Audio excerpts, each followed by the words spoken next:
magiging papaitim sa ating sa ating dinuguan. So yan mga dre, ay yung itim na yan.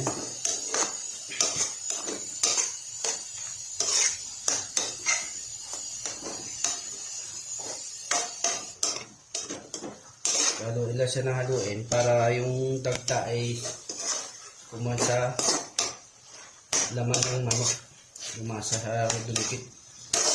Kaya siya mga dre, itim na siya.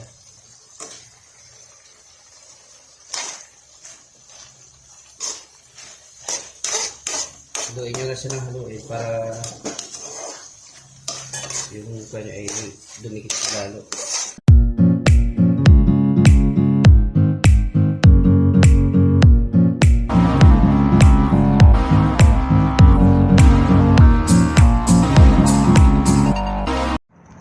Okay, what's up mga dre? Good morning, magandang araw, magandang gabi kung saan tayo naroroon sa ating pinaroroonan.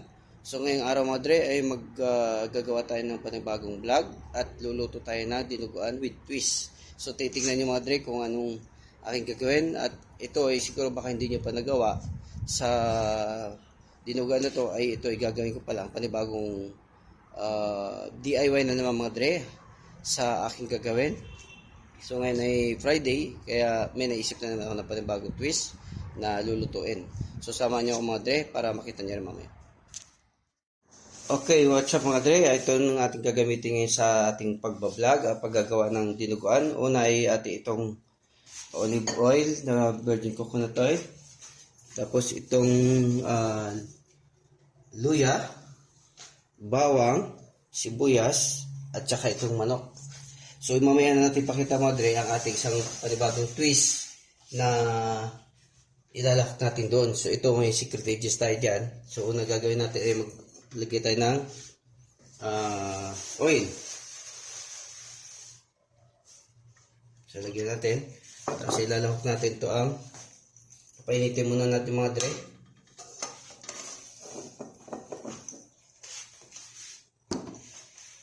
So painitin muna natin itong mantika para uminit siya.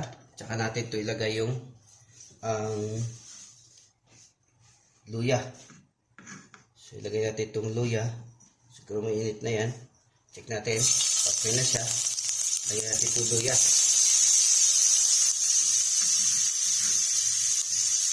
I-mix lang natin yung luya.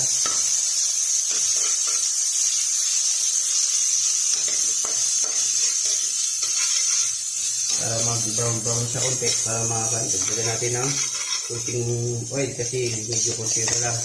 Maganda ito mga dre kasi virgin coconut olive oil yung ginagamit natin para healthy sa ating pangangatawan. Hindi katulad sa ibang oil kasi medyo crazy sa ating paa. So susunod natin ay ang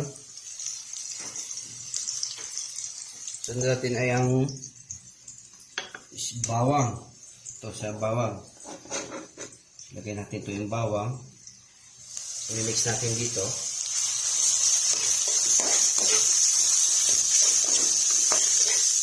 Siguro mga dre, try nyo rin ito mga dre kung magustuhan nyo rin itong twist na ginawa ko. Sa baka hindi nyo pa ito nagagawa, ito yung first time lang din ito nagagawa. So sinubukan ko lang din. So medyo brown na siya. So, lagyan naman natin ng sibuyas, mga dre.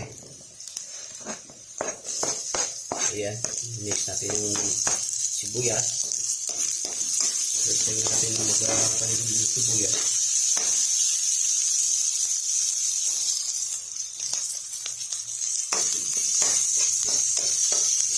Ayan mga dre. Mix na natin. Ayan natin yung magpan yung brown, magpan yung sibuyas.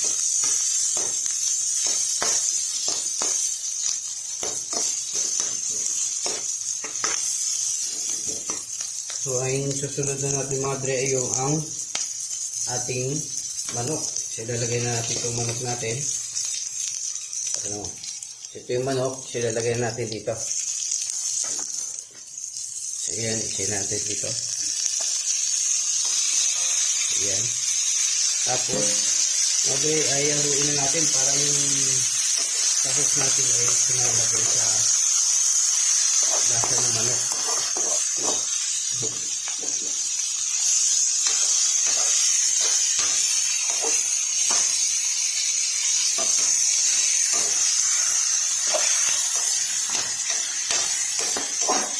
Siyempre natin ito mag-liquor siya, magiging brown siya.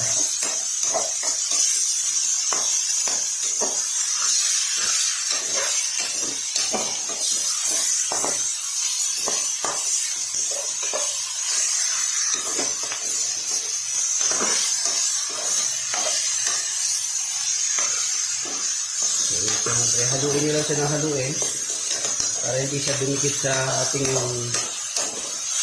kawali or kaldero. Ito ay dinuguan na walang dugo na gagamitin. Ibang dugo ang ating gagawin mga bre. Kasi wala tayong buhay na manok.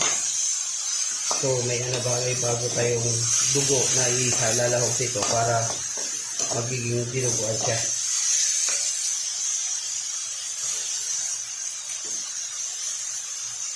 Tatay lang natin mga dre para magiging siya. Magiging okay na siya.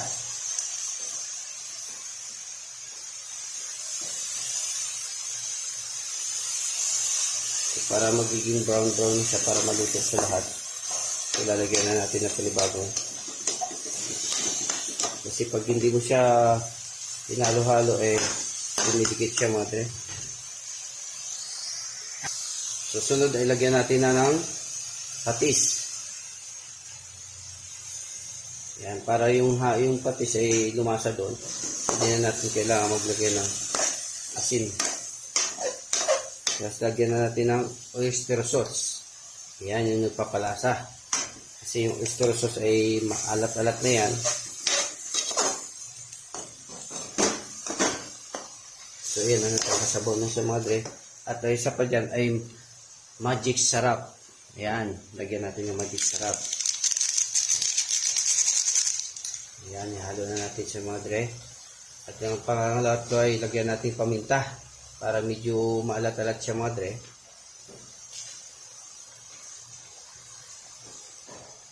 So yun, may sabaw-sabaw na siya. So nagsasabaw na yung manok natin. So haluan natin ito madre.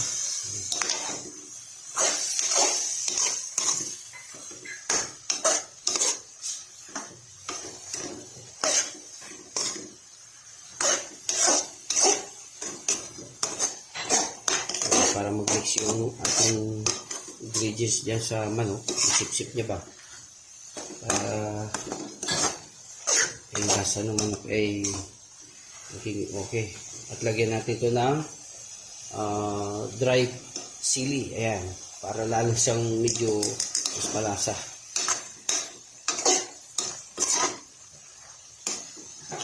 Subukan nyo lang ito mga dry kasi hindi ko naman ito naki-idea ko lang ba kasi nakuha ko lang sa isip ko nakaraan na gusto ko magluto na dito. Anong problema, wala tayong makuha na buhay na manok. So ang ginawa ko ay bumili ako sa palengke ng breast. Itong ginagamit ko ay breast fillet or thigh fillet para hindi na tayo maghanap ng manok. So ito yung pinaka secret natin mga dre ay ang ayan, halo natin. Ito ay dagta ng pusit. So, yan. Para yan ay itim siya mga dre. So, yan yung magiging papaitim sa ating dagta, sa ating titipan. So, yan mga dre. Ayun yung itim na yan.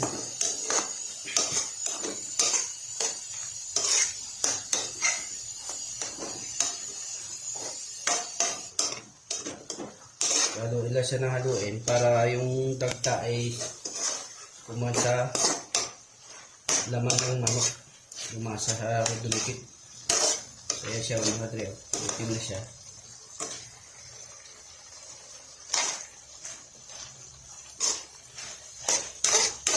Haluin nyo lang siya ng haluin para yung kanya ay dumikit lalo.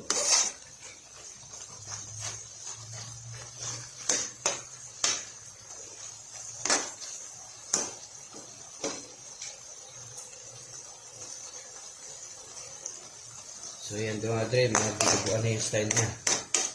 So may sabaw-sabaw pa yung konti. Gagawin natin dito dinuguan ay tuyong dinuguan. Tuyot siya, hindi walang sabaw. Kasi hindi naman ito dinuguan ng baboy. Dinuguan na ito naman para manuyot na yun. Pag natuyo na siya madre, ibig sabihin, luto na yan. Huwag mo siyang papatagalin kasi pangit yung lasa pagka tumagal. So ito ay niluluto lang natin ito maigi yung dagta ng pusit para hindi siya maging malansa. Kasi akala nyo, porket dagta ng pusit na ihalo natin dito ay malansa na. So hindi, lulutuin natin maigi para yung lansa niya mawawala. So parang dinuguan na siya.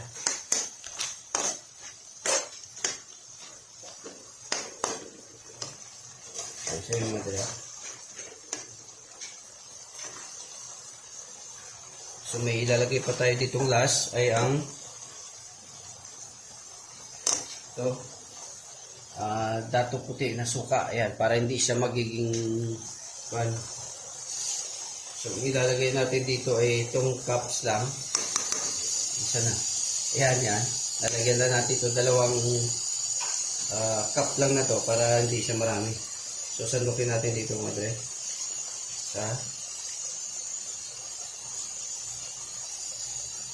Ay dalawa. Huwag muna natin haluin mga madre kasi para hindi siya mapanis. Yan lang natin siya kumulo para kahit paano. Kasi yung suka ay pag ginalo-halo mo yan, madaling mapanis. So pag naluto na yung suka, saka natin haluin.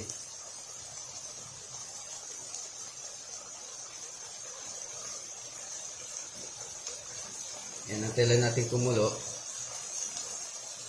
Kasi palambutin pa natin yung konting karne niya.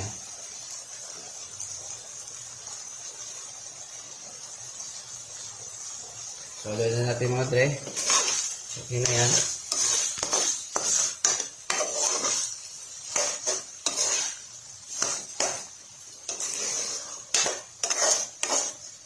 So, patuyuin na natin ito mga dre, yung sabaw niya.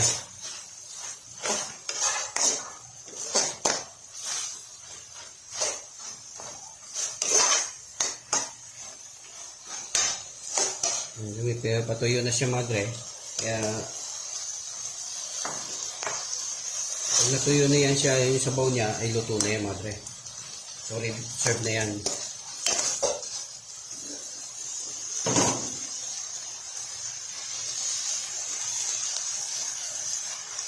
Nakakatas kasi siya yung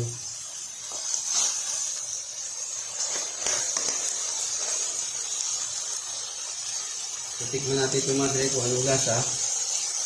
Ito, tikman natin para makapan natin malasa. Okay na mga dre. So nawala na yung lansa ng kwan, yung pusit. Ang dagta ng pusit pala. Okay, yan. Kwan na siya ito, yung tulo na yung mga dre. So ito ay ready to serve na ito mga dre. Ililipat na natin sa ating lagayan. So simple lang mga dre ang ating ginagawa. Ay madali lang to. Wala pang kalating oras ay may ulam ka na. So ito ay madali ang luto lang. At ito ay ang karning ng manok ay malambot na rin kasi siya breast fillet siya. Kaya hindi siya ganong patatagalin. So ito na mga dre. So lagyan pa natin ng konting design mga dre para maganda siyang tingnan. Ilalagay pa tayo ng brown chili. Ito mga dre. Gugupitin natin ito mga dre. Ayan. Ayan, para may design siya mga dre. Parang pure talaga na dinuguan. Kasi dinuguan, di ba, buo-buo. Ito, ginugupit-gupit ko na lang. Para may design naman na may green.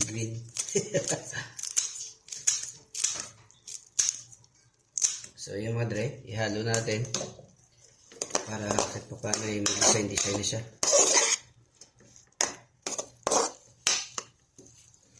Ang dagdag din yan panlasa yung ating nilagay na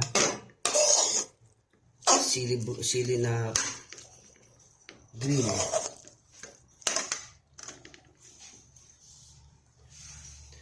So, madre, tikman natin ulit at saka kung ano na ng lasa. Ito, tikman natin ulit to. Pasado na madre. So, hanggang dito na muna madre ang ating pagluluto. Sana nasubaybayan nyo ang pagluto at maraming salamat. At sana magayahin nyo ang ingredients pala madre. Ilalagay ko to sa description para makita nyo rin kung anong nilagay ko. Para masundan nyo kung paano magluto. So, dito na madre. Bye-bye!